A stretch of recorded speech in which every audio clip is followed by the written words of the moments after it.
بسم اللہ الرحمن الرحیم الحمدللہ۔ اسلام ہمیں زندگی گزارنے کا بہترین طریقہ سکھاتا ہے۔ آج ہم بات کریں گے کمزور انسان کی ان 5 نشانیوں کے بارے میں جو اسے دنیا اور آخرت میں نقصان پہنچاتی ہیں۔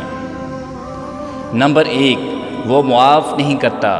جو شخص دوسروں کو معاف نہیں کرتا وہ دراصل دل کے سکون سے محروم رہتا ہے۔ رسول اللہ صلی اللہ علیہ وسلم نے فرمایا، تم میں سب سے زیادہ طاقتور وہ ہے جو غصے کے وقت اپنے آپ کو قابو میں رکھے۔ صحیح بخاری۔ نمبر 2، وہ اپنی غلطی تسلیم نہیں کرتا۔ کمزور انسان اپنی غلطی کو ماننے کے بجائے دوسروں پر ڈال دیتا ہے۔ قول صحابی حضرت عمر بن خطاب رضی اللہ عنہ فرمایا کرتے تھے کہ سب سے بڑا عیب یہ ہے کہ انسان اپنی غلطی کو عیب نہ سمجھے۔ اور یہ کوئی چھوٹی بات نہیں ہے کہ انسان غلطی بھی کرے اور اپنی غلطی کو تسلیم نہ کرے۔ یہ کوئی بڑا پن نہیں ہے بلکہ یہ چھوٹا پن ہے، اور غلطی انسانوں سے ہوتی ہے، جانوروں سے غلطی نہیں ہوتی۔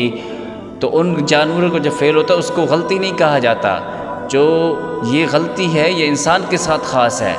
نمبر 3، وہ دوسروں کو چھوٹا دکھاتا ہے۔ جو شخص دوسروں کو نیچے دکھا کر خود کو بڑا ثابت کرے حقیقت میں وہ اندر سے کمزور ہوتا ہے۔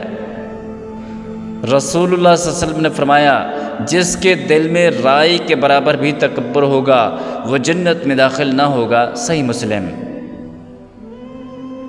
نمبر 4، وہ ہر بات کو پرسنل لے لیتا ہے۔